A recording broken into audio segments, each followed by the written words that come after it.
The Brand New You program is based on the 10 rules that I've been sharing with the biggest names across the planet.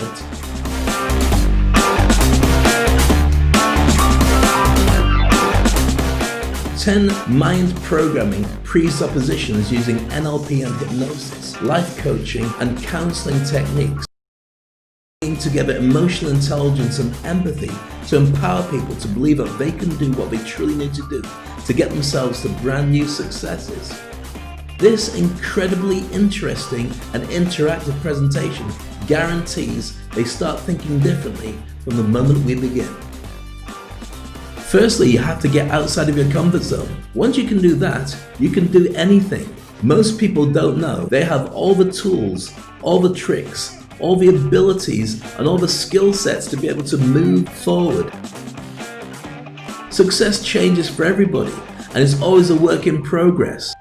The 10 rules of success are all presuppositions that when taken in context can give you the ability to take any situation, however dire and disappointing, however depressed and challenging it is, and find a simple way of getting your way forward. But it's not just me in front of a giant PowerPoint screen, there's also a ton of fun with interactive videos that they will love. Some of them are really cute. Some put their lives really into perspective. How do you keep yourself psychologically healthy in space? It's also interactive with lots of thrills, spills and laughs. Here you go, guys, please. Yes.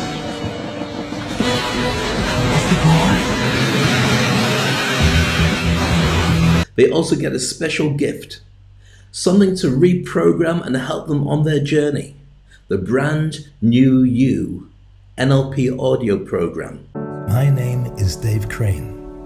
We've never had a time where so many people feel so lonely, so isolated, so helpless, and so scared.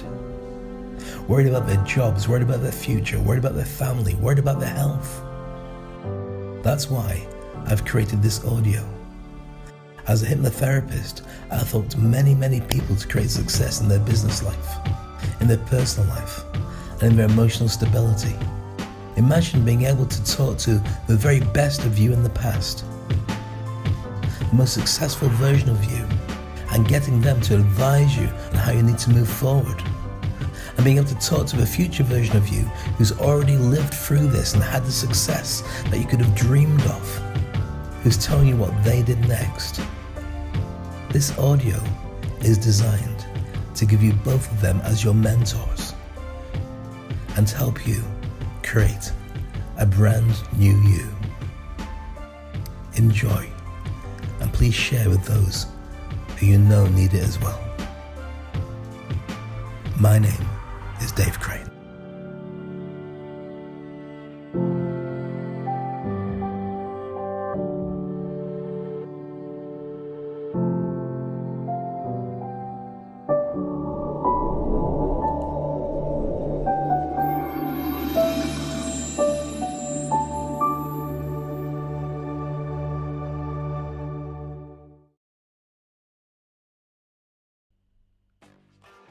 Hello, how are you? My name's Dave Crane.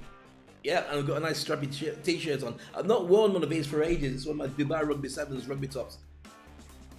Before lockdown, I'd been hosting that event for about 20 years, and that's a lot of rugby shirts. Now, the thing is, my wife, over the years, has gone, I'm just sick to death of the fact you only wear rugby shirts when you're chilling out, and also we've got so many.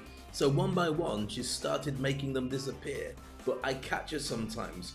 And I've got to say to her, I love you to bits, my darling, but don't push your luck. I remember in a previous relationship, I've got to be careful how I say this. I shouldn't really tell you this, should I? Anyway, my name's Dave Crane. Welcome to Speak on Stage, the show that teaches you how to be an effective speaker, communicator, online, on offline, on stage, and off stage. And that promo was to introduce to you my Brand New You program. If you've got staff that are remotely around the world and they're finding it difficult to deal with lockdown, quarantine, or being distanced from their colleagues, and you want to really bring them all together, that program is really effective.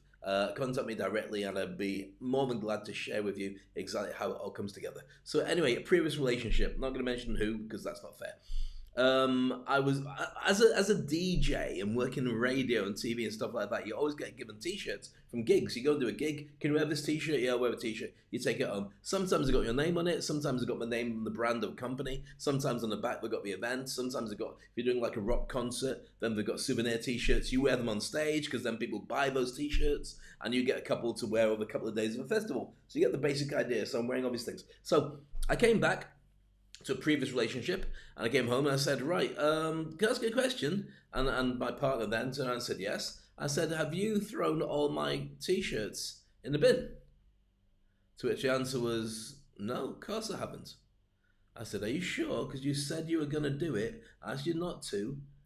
And are you sure? I was told, no, I promise you, I've not done that. Nothing at all, for exactly where you left them. So then I said, how come all the guys on the building site next door are all walking around with T-shirts with DJ Dave Crane written on the back? And she'd done it. She got all my T-shirts, thrown them in the bin, and the guys on the building site had gone, oh, look, loads of free clothes. And they took them all, and everyone's walking around with my T-shirts on. Some actually had my face on the front. And that's what happens in showbiz, folks. And it's a true story. So today is all about this. I'm going to share with you because I think it's kind of important. Today is all about this subject, how to be 100% scandal-proof for life. And I think that the reason that you should really be interested in this is as you start building up a reputation and start going online and broadcasting, building up your brand and relating to people and looking to get more involved in the liquid economy so people hire you and get your stuff, you really need to be careful about what you put out there. If you were previously just winging it and throwing out posts regardless, saying, hi, you know, I'm John Smith, no offense to John Smith, and when you work with me, I do all this kind of stuff, but today I'm having a bad day, or today I'm going to go out with my friends and I'm going to have a bit of a party. We're going to go out and we're going to drink, we're going to get bladdered, we're going to get crazy, and I'm going to climb up a lamppost before I get home, because that's a commitment I have to doing the stuff when I say I'm going to do it. Now that's all very good if you want to get a crowd that follows you on YouTube because they don't know what you're going to do next. But if you want somebody to hire you for their corporate event, which means it's going to be a little bit more conservative than your average thing, then that's a little bit more challenging for them to buy into you. So what you really have to do is consider what is it that you want to have that people will be interested in. So this has got a couple of different ideas. Now, it's all about that. It really is about that. If you can look after your reputation and create a relationship with people properly, then it means that people will want to spend money on you because you project certainty and you project consistency. That's one of the reasons that I do this show every day. And today is episode number 37 on the trot. 37 days non-stop. I've been going and broadcasting for about an hour, roughly, every single day. You need to show people that not only can you deliver, but you deliver on demand and you always deliver. That's it. It's key to do it. So when you are out there as a speaker, especially when you're doing stuff online, you have to be consistent with your message and work out what your message is. Now, in today's show, we've got a number of different things. I mean, stress is a major part. I don't know why I did that. It's cool. Stress is a major part of dealing with getting yourself out there as a reputation, because things will go wrong. Now, there is a master at all this, and I won't say, but I'm doing the hands thing. There's a master of being able to speak in public and also escape all scandals that have ever been thrown at him, regardless. And I will be talking without mentioning my name, because I don't want to, I avoid talking about politics and I avoid talking about certain subjects. And so close to the US election, gave it away. I don't really want to say anything about my own political views or regardless, because I find every politician fascinating because of what they say, what they don't say, and what they're creating by what they don't say as well. How they deal with scandals, how they create scandals deliberately because they want to get everybody buying into a version of them that really makes them think that they're doing really well. And everyone's completely different. Everyone's got their own way of dealing with it. Everyone's got their own way of driving it. I find it fascinating to see how they do it effectively. So with that, I'm going to be sharing with you some really cool ideas. I'll also be sharing with you how to persuade people. And I'll be doing that with my section on, let's see, I can't find it now. Where is it? Just here. A section that you'll be enjoying, hopefully, when my phone boots up. Here we are. It's taken from Business Insider, and it's 9 ways to be more persuasive every day, and it is backed by research. It's really fascinating because if you want to build your reputation when you're speaking live, and if you're producing content that's live, but even regardless, if you're writing, you have to do it a certain way. I mean, I'll give you a clue before we actually go into this, which we'll be doing roughly about 10, 15 minutes or so. With this, did you know that people are more convinced to back somebody who sounds convincing than somebody who's an expert with scientific research to go with their findings? Did you know that? Well, it makes kind of sense with all the coronavirus stuff that's flying around, certainly in the US and many other countries as well. But I'll explain exactly that and other ways you can be incredibly persuasive. I'll also be sharing with you some really cool ways to be scandal proof, some things you must consider. And these are tips and tricks, are really effective ways of having a mindset. Now, I'm not saying that you should go out and do lots of scandals, but I'm just saying that you can prevent a ton of them coming back to bite you. And as always, this is linked to the Industry Icon program. With that, I'll be able to share with you whatever your job is. We'll pick another case study and share with you how you can then cultivate a brand around you and start dominating your industry for relatively free. So when it comes to advertising and Google ads and Facebook ads and all the stuff you normally put out there, if you're producing content that does that job for you and it goes out on normal content streams and people buy into it and they share it and they like it and they comment, you are doing a load of stuff that isn't costing you anything, but it's right on brand. This show itself is about an hour-long advert. An hour-long advert for how you can improve yourself and how you can get better at doing stuff and how you can think differently. And we're creating a relationship by being here every single day, same kind of time. Then you look out for it, which is fantastic. You tell your friends, so we'll get to play together, which is kind of crazy and groovy and fab. So we've got that, and we've got some really good videos. 2 videos to look at, one of which is how Google suggests that you should manage your reputation online. And the other one, which we'll probably start with, is all about how the scandals that have rocked Hollywood sometimes allow the people involved in the scandals to escape scot-free or relatively scot-free when other people get taken down by a scandal and can never recover. What are the people doing that makes them get away with it, and what are the people doing that makes them get stung with it? That and more is coming up in today's show. Now, as always, we broadcast to LinkedIn, to Facebook, to Periscope, into Twitter, and also to YouTube. Make sure you subscribe and connect with me on all those different channels. It's a pleasure having you here, and I love your comments. Feel free to comment and like as well. If you like and comment, it means that lots of people get to see the show. And if you, at the beginning of the show, or anytime you join us, just share. Just start a watch party. I'll tell your friends, this is cool. I'm watching Dave Crane. Put the link in there and let people catch up, because there's a lot of stuff that will really help, especially in today's case, where people are trying to grow a reputation, grow a business of being clear and being transparent and being really effective, where sometimes the stuff that they're doing isn't. But they can be if they do it in a certain way. I'm not treating people that they should be criminals. I'm not teaching people that they should cheat either. All I'm saying is there's a way of doing stuff that could be really effective for you and a way of doing stuff that could be really damaging. And if you don't know, it could come back and bite you.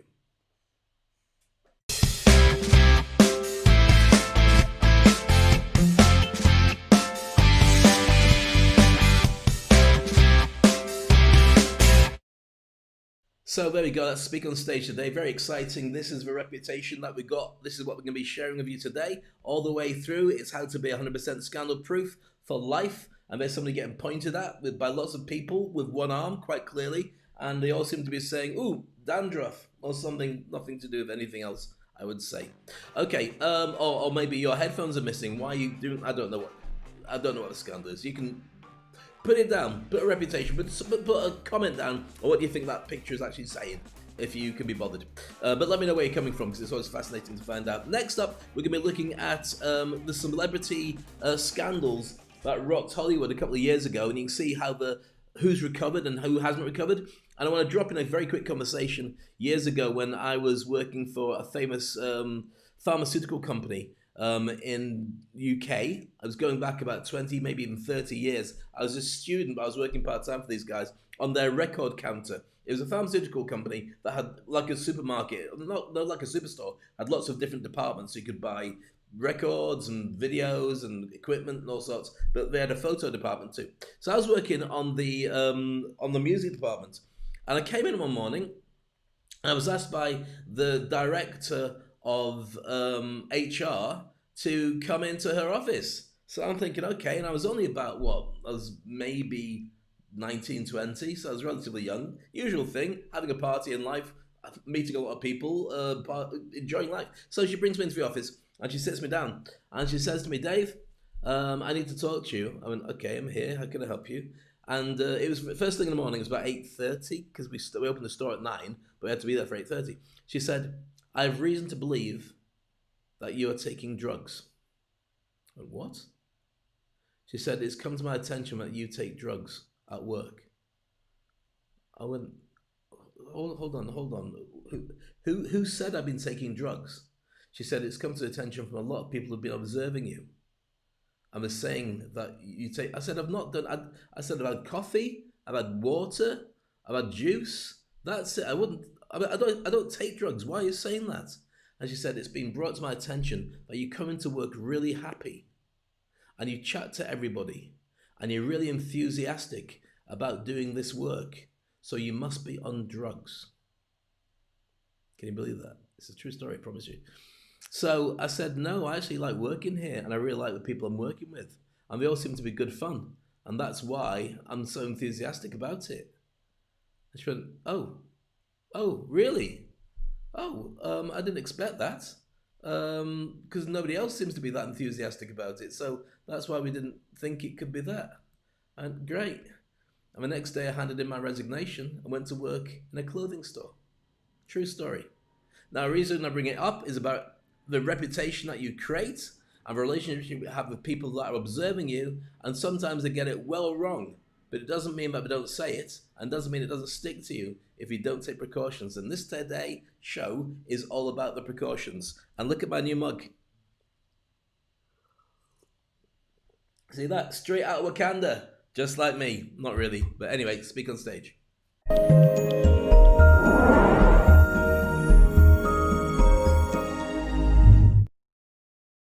Hollywood is notoriously unforgiving. Luckily for celebs, though, actual fans aren't nearly as fickle. These once disgraced stars had some pretty big scandals, but for some reason or another, everyone pretends they never happened. America's sweetheart, Reese Witherspoon, doesn't appear to have a disorderly bone in her body, yet here we are. It's one of those nights, we went out to dinner in Atlanta and we had 1 too many glasses of wine. We thought we were fine to drive and we absolutely were not. Witherspoon was arrested for disorderly conduct in 2013 after her husband, Jim Toth, was pulled over and arrested for driving under the influence. To make matters worse, our fair lady of Sweet Home Alabama pulled the "Do you know who I am" card, a move favored by child stars who've gone off the rails. Witherspoon was arrested on a Friday, and by that Sunday night, the Wild star had released a heartfelt apology, stating, "I clearly had 1 drink too many, and I am deeply embarrassed about the things I said. It was definitely a scary situation, and I was frightened for my husband, but that is no excuse. I am very sorry for my behavior." Over the last couple of years, we've managed to completely wipe Matthew McConaughey's naked bongo incident from our brains. Unfortunately, that doesn't mean it never happened. All right. In 1999, everybody's favorite Lincoln spokesperson was busted on suspicion of marijuana possession. According to the infamous police report, he was dancing around naked, playing bongo drums while another man cheered. The charges were dropped, and McConaughey nonchalantly described his visit to the Slammer as somewhere he wouldn't want to rent a place, but it was a nice stay for a night. Chris Brown is known for some pretty abhorrent things, so amidst all the headlines, it's easy to forget that he also had a day-long standoff with a SWAT team in 2016. Police just arrested singer Chris Brown after a day-long standoff at his Tarzana mansion. The incident began when Brown allegedly pulled a gun on a woman. She attempted to flee, so Brown reportedly followed her in a Jeep, but she escaped into a neighbor's yard and hid under an SUV. The neighbor called the police. Brown reportedly refused to let law enforcement into his home without a warrant, so police set up a camp outside as Brown embarked on a bizarre police standoff/Instagram rant as helicopters circled overhead. Come on, my what the else do y'all want from me, bro? Brown was eventually arrested for felony assault with a deadly weapon. All that, and yet fans seem to wear blinders when it comes to Brown's behavior. Case in point, in May 2018, Spotify removed numerous abusers from its official playlists, yet Brown's catalog remained inexplicably untouched. In the Me Too era, it's kind of shocking that everyone seems to ignore the 1989 sex tape Rob Lowe shot with an underage girl. According to Yahoo, the St. Elmo's Fire alum was in his early 20s when he picked up two women at a nightclub. The girls agreed to be videotaped, and Lowe filmed their enthusiastic romp. The video was circulated around the world, which wouldn't necessarily have been a huge deal had one of the participants not been 16 years old. Lowe believed the girl was at least 21 because he picked her up at a club where he'd been carded. The problem is people don't know the facts of the case. They don't know it's a bar where I get carded going in. So why wouldn't I assume everybody else is 21? Unfortunately, after the video surfaced, he was slapped with a lawsuit by the teen's mother, and his scandal was plastered across tabloids. He received a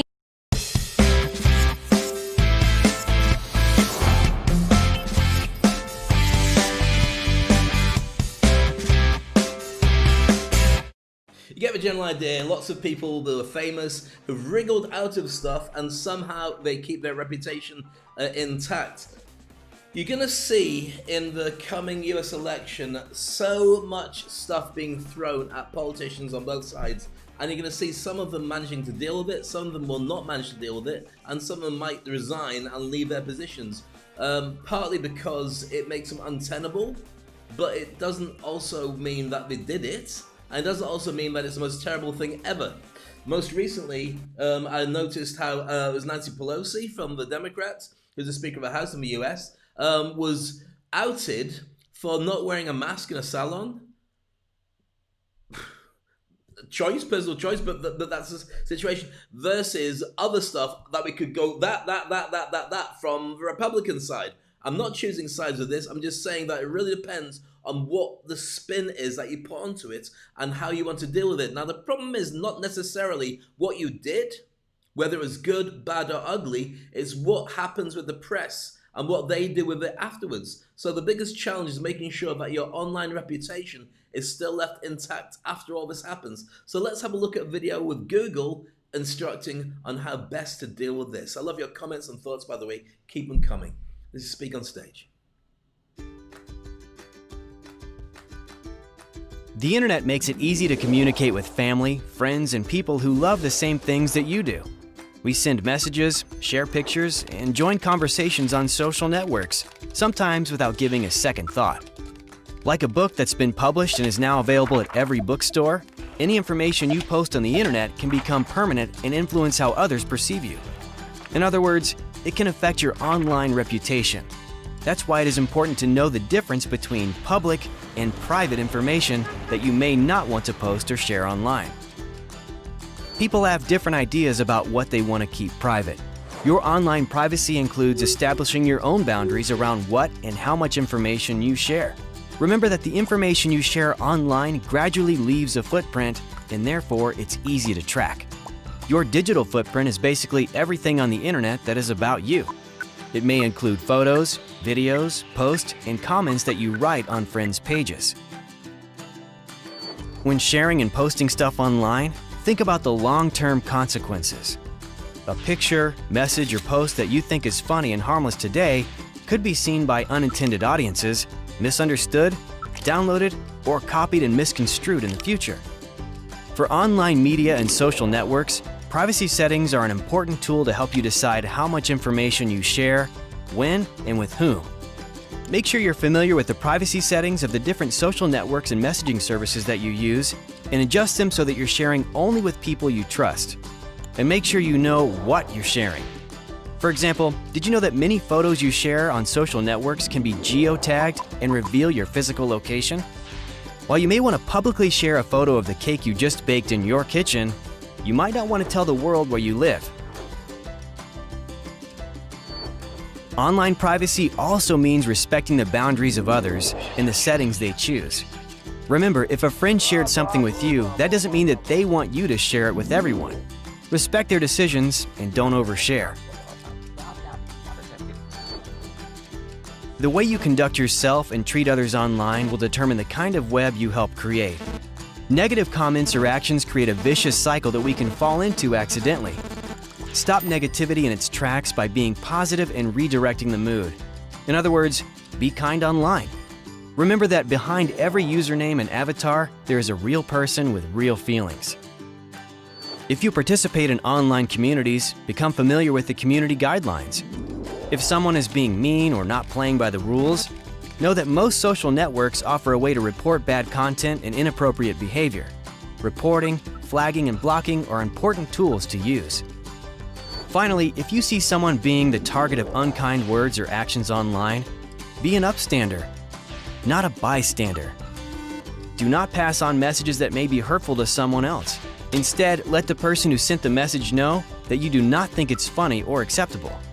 Make an effort to go over to the person to provide support and help them get help if needed. You can set an example by helping others appreciate that our communities are made better when different opinions are shared constructively and received respectfully. Remember, you can help create the web that you want for yourself and for others.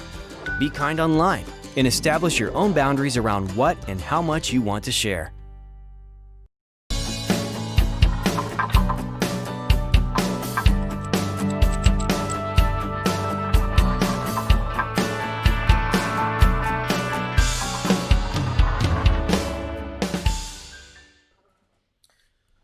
So welcome back to Speak on Stage. I hope you're enjoying the show so far. Loads and loads to go through, by the way. Today we're going to be talking about how to make your reputation stay intact. This is the starting image that we begun the show with, and it's very important that you understand it's all about scandals. And even if you're not doing something that is a scandal, it's important that people know that you're being super clean, and at least that you're not doing anything that they should be really offended by.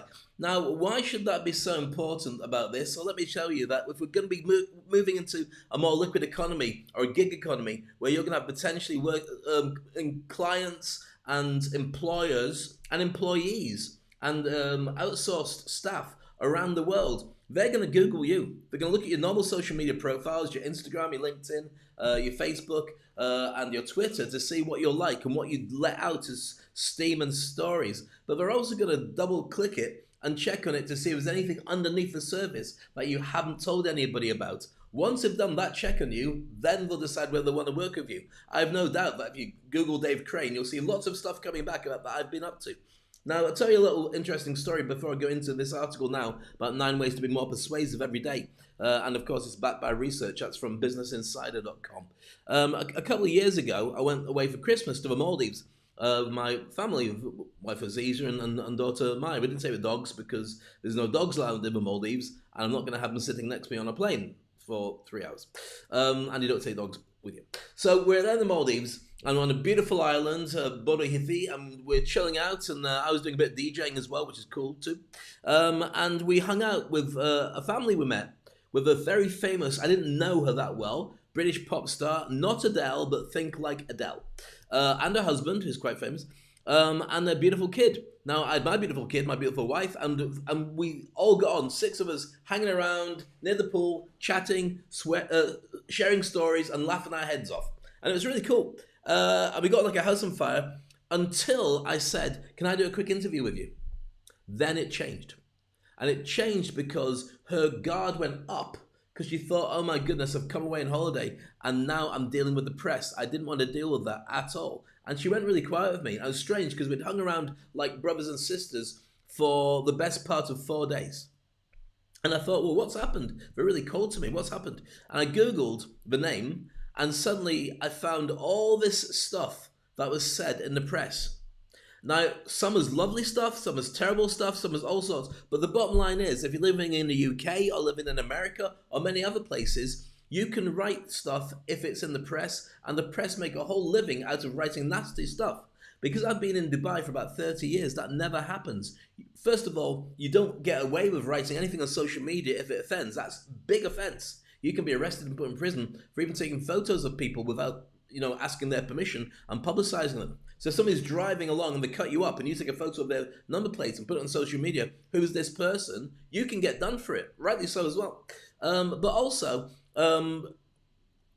because of that, I would never interview anybody and treat them bad. I would only give the honest piece, the honest interview, as it would be. That's my nature anyway. Having a background working for the BBC, it means you've got to be straight. You can't mess about. You can't put your own spin on it. You've got to let them actually do what they do. So I had to go back and explain that life in Dubai is very different from life in the UK, very different from life in the US. What happens is if you've got a social media picture that's been published, that is then public domain. So therefore, anybody can say anything they want about it and publish it and change it in any way they want. Or at least change it to put a spin on what it's all about, because it's a public photo. So therefore, she wanted to stay private. Now, I won't say what the name of the person is, because that's, again, none of anyone's business. But it just goes to show how what you might perceive where you are as being really the right way to do it might not be the way that other people do. So it can be ultra care and, like always, treat people the way that they wanted to be treated, not necessarily the way that you want to. Interesting stuff. Right, so I hope it is anyway. Let me just give it... I tried to convince my wife and my daughter why this is such an important mug. Straight out of Wakanda. It's like straight out of Compton by Public Enemy with Ice Cube, and I think Dr. Dre was in Public Enemy, one of the most famous groups, rap groups of all time. And in the 80s, they were like gods. And nobody knows because I'm really old. So Straight Outta Compton was their album that everyone loved, as a movie as well. And Straight Outta Wakanda is a tribute to Chadwick Boseman and the Black Panther. See? It all ties together, and nobody knows and nobody cares. But I thought it was really cool, and I bought it on Amazon, and if I keep my receipt, I might send it back. Not really, I drank out of it. I think it's cool. Right then, so 9 ways to be more persuasive every single day when you're posting and doing things. I'll move this to one side, because that's a stress toy. We don't want to get stressed with this at all, but I love your thoughts on this. First of all, take a strong stand. Whatever it is that you're doing, whatever you're interested in, the research shows that you shouldn't just mess about and say, this might be the case. People want you to be certain that this is the way it should be. So if you want to really build a reputation, be definite. Tell people, this is it, I know, watch this, it'll happen. What happens if it doesn't happen? You could say, well, these are mitigating circumstances because this happened and nobody expected it. But otherwise, if that hadn't been the case, it would have been exactly right. So you can come up with a number of different ways of doing it. Now, research shows that if you've got experts talking about stuff versus cockiness, people will vote for the cockiness. If somebody turns around and says, I know that this is the case, people will vote for them rather than experts who say, look, we've done the research and it's not. Look at the science around wearing masks and not wearing masks. It's incredible, just that whole thing. So it's worth thinking about when you're building your reputation and connecting with your base or your market or your industry, that you position yourself as an expert in it with complete certainty, and it works. Okay, number 2, start by getting small wins. Little things, little factors where you say, I told you so, or I've done this, or social proof that you've done some things will allow people to turn around and go, you know what, I think we should give it to that person. They should get the contract, they should get the work. Why? Because they've done all this before in that industry. Nothing as big as this project, but you can see kind of how it's worked. So building up that kind of relationship with people with little bits of evidence makes a difference. If you're a salesperson, you'll also know about the power of yes. If you're on a sales meeting, you get people to say yes, yes, yes, yes, yes. It's very hard to say no, especially when it turns around to say, when are we going to move forward? Are you ready to move forward with the project? If they go no, it comes out more difficult because subconsciously they've been wanting to please you by saying, yes, we're so close. Yes, I agree. Yes, I agree. No is a difficult thing. So you want a number of different yeses. And number 3, adjust your rate of speech to the audience's perspective. Now, I tend to speak quickly with the show. Hopefully not too quickly, so you can pick up what I'm talking about. But if you find that you've got to go over some facts, that well, I'm respectful of your time and I'm enthusiastic, which is why I tend to talk quite a lot. But it can be slowed down.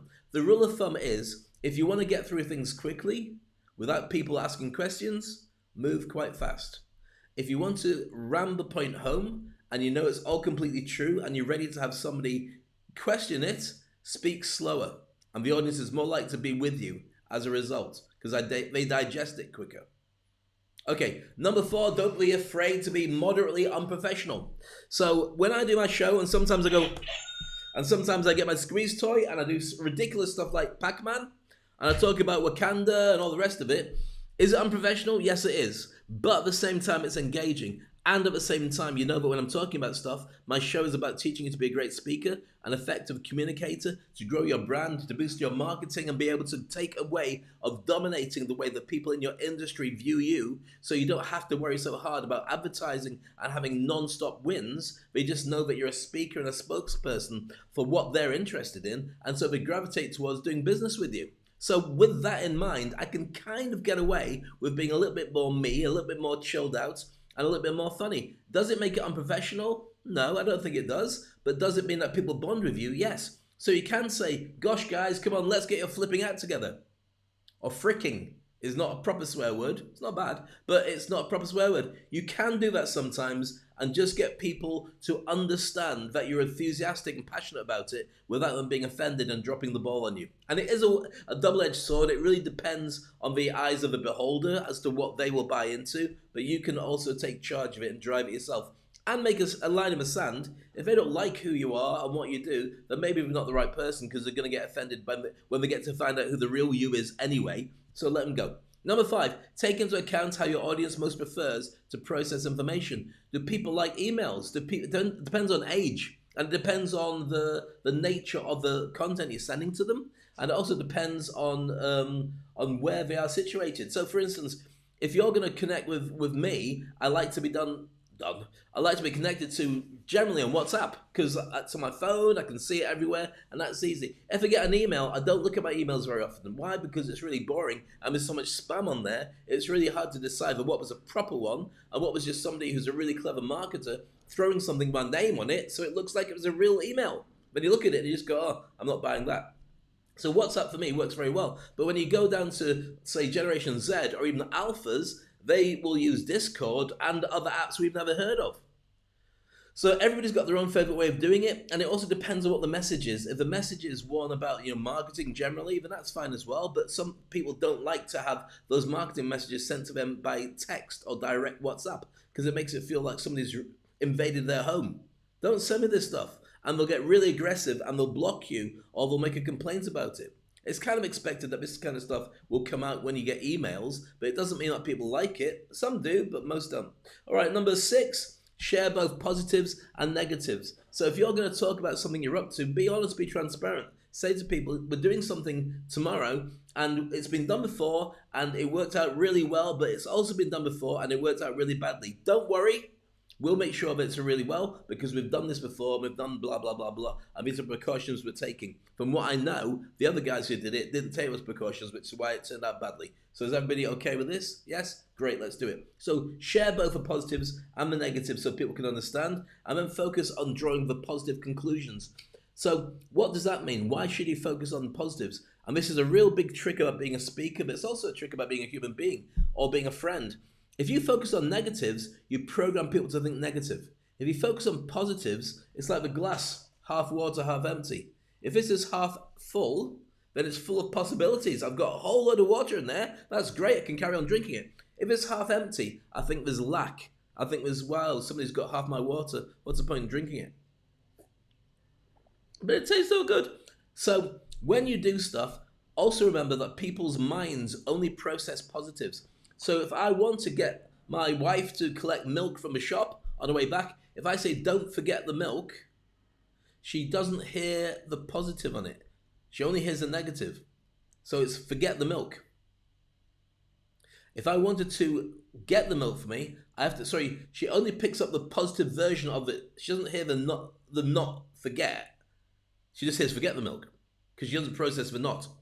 It's not because she's crazy, it's just the way people's minds work. So if I want her to get the milk, I say, remember to get milk, not don't forget. So if I want somebody to be interested in this, I've got to put a positive spin on it. So this show will really improve your life is great. Saying, if you don't watch this show, then you'll probably find things will be tough. That's too far. This will improve, and this might find it's ill. So always go for a positive version when you're spinning to people, and they'll understand it, and that's when they start thinking that you are a positive person, you're very clear, precise, they know exactly what they get, and they want to spend money with you. Yeah, these are all money in the bank. And I do that because I've forgotten to play this, and I feel better doing it already. It's 4 in a row. That's just a freebie for you. Number 8, choose the right format for contacting people. So again, it might be whether you feel that you want to do this on social media, or you want to do it face-to-face, or you want to call people. Generally, for instance, if I'm going to talk to a guy about something, sometimes it makes sense to do it as a guy thing. How are you doing? Good to see you. Let's meet face-to-face, or let's talk on the phone. But it depends on what you want to share with them. Guys can be very competitive, so guys will defend themselves. And there's a real science behind how you lay somebody off. So if you're laying off a guy, he'll want to fight you because you've just insulted his manhood. If you're laying off a female, then she'll want to reason what the ramifications are. And I haven't studied this, or at least I've not studied enough to talk about the actual breakdown of how to do it. I might do that in a later session, but if you Google it, it's really fascinating about how to let somebody go, and whether dealing face-to-face or dealing in text or doing it to men or doing it to women, there's a science behind it. It's a really big thing. It's that for many people who are splitting up in relationships, who prefer to text their partner and say, right, it's over now, cheers, bye, as opposed to saying it face-to-face. And so many people get lost like that. And so many people lose their jobs like that. Is it right or wrong? Well, it depends what you want to do with them afterwards. If you don't care about their reputation, fine, by all means, just do that. If you really worry about what they're going to say to the next employers or people who ask them about you, and you think you might want to go back to them for some content, for some chats, or to have them as part of your brain trust, be very careful. One of the things that I've always believed in partnerships, in business and in personal life, is when you meet somebody and you go, wow, they're amazing. Oh, and it might be in a relationship, or it might be an employee that you're thinking, always look at how they ended their last relationship, because that's exactly how they're going to end it with you. Someone somewhere does not want to be with that man or woman anymore. Why is that? You got to ask that question. Is it because they got rid of them, or they got rid of them, or they start off really well and then they go a little bit bonkers later? Could be all those different things. And I don't mean it to be disparaging about relationships. I'm just saying that success leaves clues, but also bad stuff leaves clues. And above all, make sure that you're right. If you're going to go out and say things and tell people, they will catch up with you. So I easily make a point of saying, if I'm not right about something, I just don't know. As I did there, I started talking about, the differences between laying off men and laying off women when they're your employees. And when I realized that I hadn't studied enough on it to be able to be definitive about it, I gave you a little teaser as examples and then offered to have you look at it, or I'll look at it at a later date. That way I won't be held responsible, but I'm still transparent enough and I'm still right about everything I say.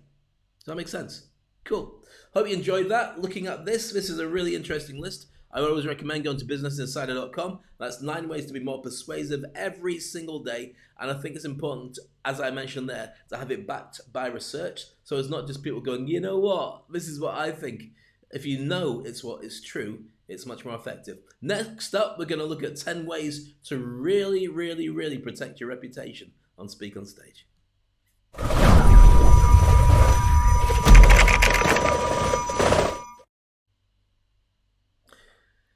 So welcome back to Speak on Stage. I love all your comments. I love all your thoughts. I love the way that you share stuff with me. It's always a pleasure to have you here. Yummy, yum, yum. Right then, how to be 100% scandal proof. I think this is really fascinating. I spent time overnight dwelling on this, and then I woke up in the morning and changed a ton of it, because I think that this is a really definitive list for you if you want to be scandal proof. Now, I'm not saying you should ever go out and make scandals. What I'm saying is you need to be careful of your reputation, and sometimes if you're in a position where you have to make a stand, you will polarize audiences. Some will love you, some will hate you, and some people will get jealous of you. When you're at a live event, you might find the people in the audience shout out questions, not because they want the answer, but they want people to see that they know lots of stuff, and they should have been on stage instead of you. How do you deal with that? Well, that's a separate conversation, but what I'm saying is sometimes the things that happen to you are not what they seem. There's underlying reasons why people are doing it, and that's just part of human nature. So number one, if you want to be scandal proof, you want to make sure that stuff doesn't come and bite you, create your social media and your live speaking persona and reputation so they're flexible enough, but also positive enough for you to be able to hide behind it. What do you mean hide behind, Dave? Well, maybe the version of you that goes online, maybe the version of me doesn't talk like this all the time. And it's true, I don't. If I'm in a group of people, I'm generally quite quiet. If I'm in front of an audience with a microphone, you can't stop me. But I choose to be a certain version of me depending on who the audience is and what it is that I want to do. I have no problem talking for an hour every single day with fresh content as I've displayed. So imagine what I can do for you as a keynote speaker or as a training coach. There's a proof. I've just done it for you all the way through. So therefore, you have to build up a reputation that's related to who it is you are, but also who it is you want people to see you as. And as much clues as you can leave to back that up. If you get into trouble because of a scandal and people look at who you are, if they see that you've done all this stuff before, it comes up to bite you. If they can see that you haven't done it before, they can say, okay, well, it's not his normal thing. If he says he hasn't done it, he probably hasn't done it. Like, for instance, and it won't matter because I'm based in UAE, that recent situation where the 17-year-old kid with a gun shot and killed 2 people in Kenosha recently, when they looked at his past videos online, there's videos of him shooting. There's videos of him, having a bit of reputation. Videos of him fighting with people, hitting a girl in public and getting beaten up by some other kids. Now that wasn't, I'm saying this allegedly because it wasn't completely identified as him, but the general thoughts were that was the same guy that went out with guns to that event. Now, whatever happens with that, there'll be corroborating evidence that maybe this is in his nature. Now, I'm not saying it isn't his nature, but anyone walks out with guns and shoots 2 people and then walks away going, yeah, I'm going home, I'm not in a hurry to defend them anyway. But what I'm saying is be careful what you're doing, because if you do something in your character in public and you say, it honestly wasn't that, but my videos say that it is that, but that's not the real me, you could well be caught out. Number 2, make it clear what you stand for. So, for instance, I've made it clear I want the world to speak. I've made it clear I'm not into the education system as it stands right now because I don't think it's very good. I think it's got the wrong idea about how people should be taught to learn, to relate to getting a job later on. And I think that the education system is dead against what Generation Alpha is into, which is my daughter, 9 years old. 9 or 10 is Generation Alpha up to that age. These kids go online, they create a world around them, they're very strong in morals, they're very strong in values, and if they want to learn anything, they'll watch a YouTube video. They don't like the school idea, but they do it because the parents tell them to. And school for them will probably not even turn into university, because by the time they get to that age, 16, 17, they may well have an online business that they're monetizing, whether a YouTuber or selling stuff. They're learning this stuff as they go from each other. They don't even need us as adults to tell them how to do it. So my stand is very much about education, because education didn't teach people how to speak effectively, and that's what I do. So that's how mine ties in together. So make it clear what you stand for. It also means that if you make it clear what it is you stand for, and somebody says, what about this? You say, well, why should I talk about that? I only ever talk about one thing, or these things, and you've seen it everywhere. That doesn't sound like me, it's not me. Do you get what I mean? Cool. These are all worth money, by the way. I just like pressing this button. That's 2. And number 3, declare war on an arch enemy and maintain that battle and struggle, which is exactly what I'm talking about. I stand for my values, and I stand for helping people to be brilliant. I really work about personal development. I must leave, and it's really important to me, to leave everybody better off after meeting me than they were before they met me. So even if you just watch this show, there's enough stuff in there to make you feel better, even if you don't like me. I don't know how that could possibly happen, but it might be true. But I want you to still feel better having spent some time with me. That's the same as if somebody puts petrol in my car, or gasoline if you're American, and they come over, I'll say, thank you very much for doing that. The waiter or the waitress. If I tip them, then that's great. If I don't tip them, I'll give them a verbal tip, which is fantastic. You've done a great job. Really enjoyed your company, thank you. But please, don't sit at my knee anymore. It's kind of weird, and my wife's getting really angry. That never happened. But you get the general idea. You make sure that you leave people better off than they were before. That's one of the values for me, and I stand by that. So declare war on an arch enemy, whoever it might be. If you look at what happened or what's happening in the US elections, it's all based on this is what I stand for, and the opposition is exactly the opposite of what I'm trying to stand for. And the weird bit is, when the opposition isn't exactly the opposite, in fact, you're both probably quite similar in your thoughts on it, you still have to declare it. But still terrible. And that's what makes it so horrible to have a two-party system, because it can be no grey areas. It's either one or the other, and not everybody is one or the other. I'm probably a bit of both in politics, not that it's a bad thing. Moving on. Number 4. Here's the one. I don't do this. Play the victim card as often as possible. Everyone's picking on me. They're always picking on me. You can see them picking on me. And this is just another version of them picking on me. Now, this is one that's very strong with Donald Trump. He does that all the time. And with declaring fake news, he's managed to do a great job of saying, look, it's another hoax. They're coming at me again. Again, I told you. And even if something's true or not true, he can just paint it with that brush. And there's a ton of people who just go, yeah, they're picking on Trump. Which they are. But at the same time, whether he did it or not doesn't matter, because it's playing the victim card and it can be very effective. But he's the most powerful person in the world. I know. So why should he be a victim? Because it works with the press.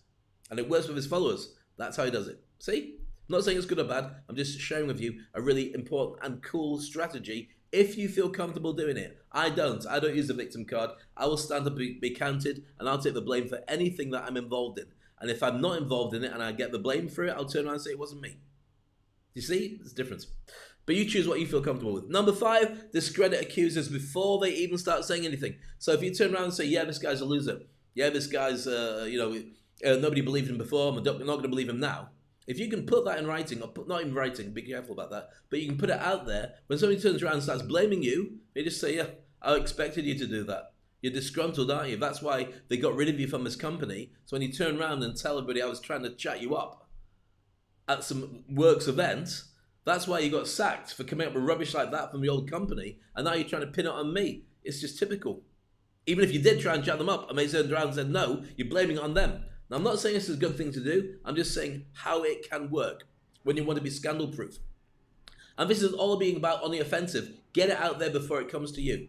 I'm not saying this is good or bad. I'm just sharing with you how to do it. Number 6, deny, deny, deny until you start believing it yourself. One of my dear friends told me that's what he did all the time. Whenever he got into an argument with a partner, he'd just say, it's not true, it's not true, it's not true, it's not true, until he starts believing it's not true himself, even if it was true. And eventually they just feel ridiculous saying, oh, okay, oh, well, in that case, we'll move on. And you watch this happening. And it's a really powerful way. If you deny it enough times, people, even if you said it, and we got on video saying it, and you deny it, it starts putting a doubt in the person's head that maybe they meant something different. Maybe it was a joke. Maybe they didn't mean it as badly as it all came out. You see what I mean? Very interesting as a strategy. Number 7, only talk about things that enhance or distract people. So, enhancing your relationship with people, talking about the stuff that does that, or distracts people from the problem that they're dealing with right now. A very political way of doing it. Oh, look at that shiny. Oh, that's shiny, isn't it? That's great, that. I wonder how they managed to do it. Suddenly you're not talking about why I did something the other day. So Dave, why did you do that last night? That was a terrible thing to do. Did you watch that show last night? What show last night? That one all about cattle. No, what show about cattle? Did you know that if you were reborn as a cow, you originally have 5 hooves and 1 disappears in the womb? Did you know that? No, I didn't know that. Exactly. I got that from that show last night. See what I've done with you? I made it up. I don't know what cows do. But distracting onto a different subject immediately makes people follow with you and go, oh, that's interesting. Shiny. It's called shiny object syndrome. Very effective when you're trying to avoid a scandal by pointing something at something else, pointing them at something else, so they're following that and they stop thinking about you. So by the time they come back to you, it's like, yeah, whatever. Oh, you're bringing that up again. Why would you bother bring that? I thought we got rid of that. No, we didn't get rid of that. You didn't answer anything. We just went over there chasing a 5-legged cow. Well, the 5-legged cow was quite clearly more interesting to you than my reputation. So why not just carry on with the cow and just drop the stuff you were saying to me? It's got a point now. Yeah, no, it's got a point. Dave, you've got 3 people you're pretending to be. The guy over there who's your mate. This guy over there is accusing you. And the guy here who's got a thing about cows. I'm sorry. Number 8, building a vouching network. This is really important. People who will stand by you with your reputation. Even if your reputation is in tatters, they just vouch for you. People will just say, yeah, and usually they've got a vested interest in it from friendships point of view, but you can't always rely on that. Sometimes it's a financial point of view where they know that they have to back you, even if they don't believe it, because their reputation will be in tatters, or they will lose something financially because you just go, you know what, you didn't back me, you can go on your own, not interested in doing that business with you. Really powerful, twisting ways of getting people to work with you or certainly build your reputation. One of the best ones of doing it is, for instance, LinkedIn. You go onto LinkedIn and you set, this is a really good strategy, you send a recommendation or a testimonial about somebody to them. What will happen is LinkedIn will say, you've just had this sent to you, would you like to send one back? Would you check it and accept it and then send one back? So before you know it, you're going, okay, and you'll send one back. And suddenly you start getting all these different testimonials from people saying what a great person you are. Now that works for 2 reasons.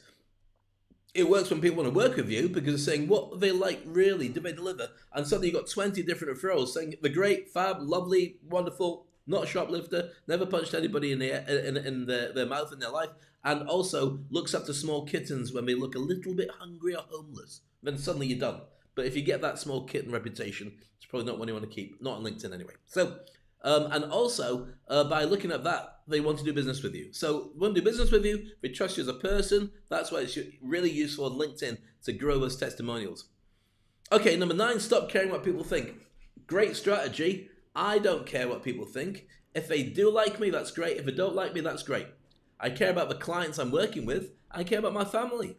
You can't get everybody to like you, so why even try? There's some people you work extra hard for, and they actually come out with, you're working too hard on this. Are you trying to hide something? What can you do with that? So stop caring what people think. If they like you, that's great. If they don't like you, that's great. Think about what you need from life. Happiness, oxygen, friendship, and the means to look after yourself. If those 5 food groups are looked after, what do you care if people don't like you? Sometimes the most successful people are disliked.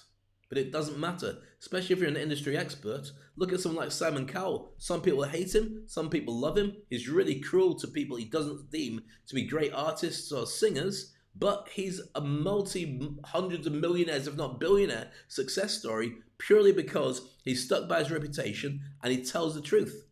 99% of the time, at least, you can look at somebody and you listen to what he said about them and you go, actually, he's got a point. You won't make it because of that. And I hadn't even noticed. I just thought they sang a good song.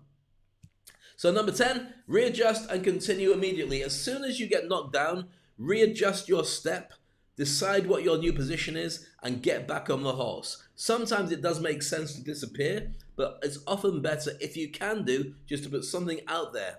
Absence does make the heart grow fonder, but what tends to happen on the internet is people will find you just by asking about it. It doesn't disappear the way that telling stories about somebody would do. So I would basically change the spin, put out there what you want, and if you want to deal with something that's a real issue like this, go to a reputation management expert, and what they will do in Google is if you've done some scandal and it keeps showing up that you've been doing this, and it was like ages ago, you want to get rid of it, what they do is they create a ton of really good content that shoves it all further down the Google searches. Now, nobody looks at more than 3 pages, well, generally more than 3 pages on Google to find what they want. If they don't have a scandal all about you, or at least it's there, but it's on the 6th or 7th page, the odds are they won't find it. But if you really want to do it effectively, get 10 pages before you catch anything. That's not bad. That will make it very difficult for anyone to find that particular thing that you're being blamed for. Does that make sense? Good. Glad to share that with you. I hope this has been useful. 10 ways to be 10 ways to be 100% scandal proof. And I think that the reason we're sharing it with you is because when you see this all unfolding in the US elections or maybe your own elections, you'll understand a little bit more about the mindset of the spin doctors involved and maybe what the person who's being accused of should or shouldn't have done after the accusation came in. I'm a bit serious today, aren't I? Anyway, hope you like it. I love your comments as always, and it's a pleasure to be here with you. It's Speak on Stage.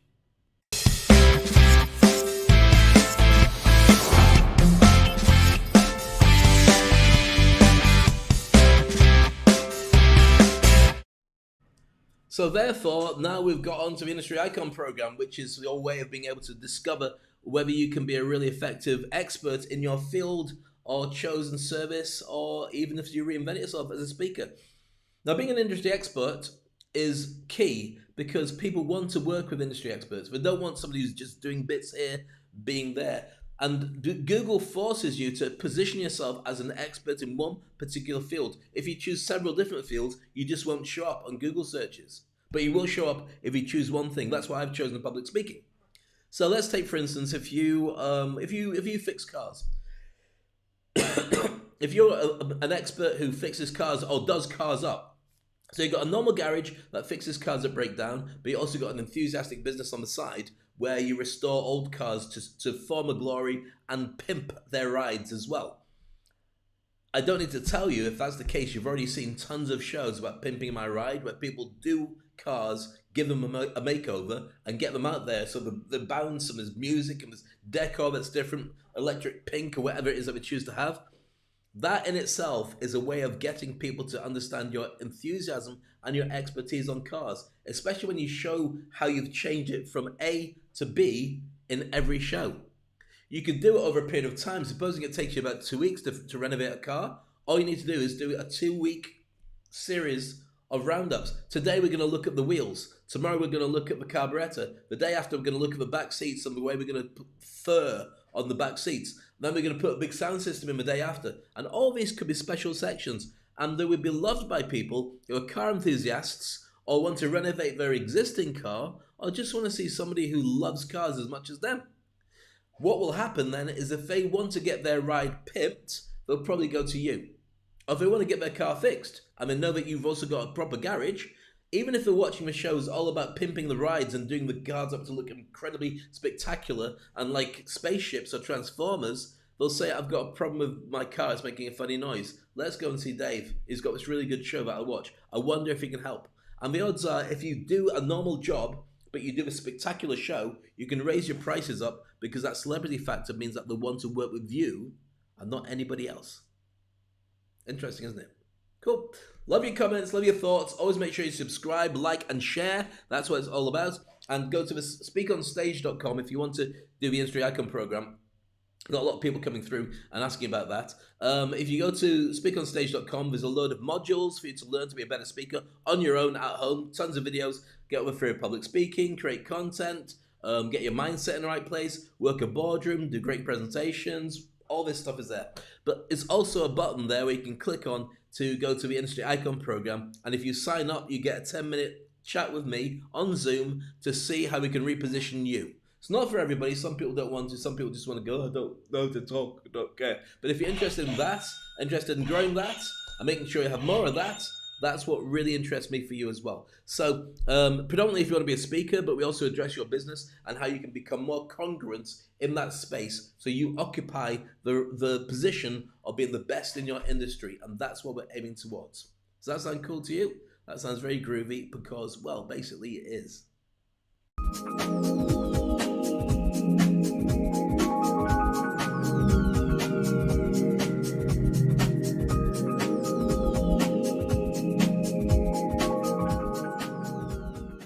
So it's come to the end of another show. Hope you've enjoyed it. It's been a mad show, as always. I've got a full day of going to meetings and going out and chatting and so on. So I will leave you with a cool and groovy video.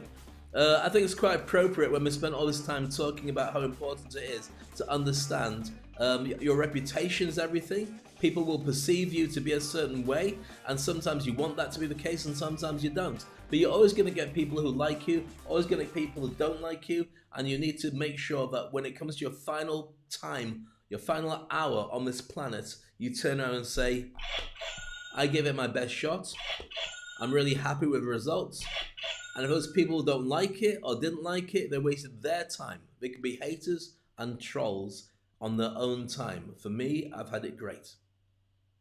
Hope you enjoyed the next video. I'll see you tomorrow. This is Haters and Trolls. Speak on Stage.